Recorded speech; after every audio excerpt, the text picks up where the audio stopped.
Hey, get in the car. We're all going. No, you. Just the girl. I said, We're all going. disable the car. I need the girl alive.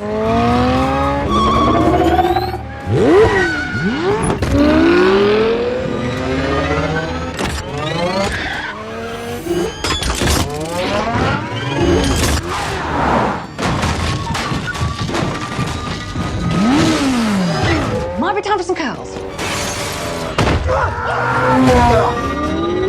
Very good. I don't think he's gonna make it. Well, I don't think you can see over the steering wheel. Buckle up, fat boy. I'm gonna save your life again.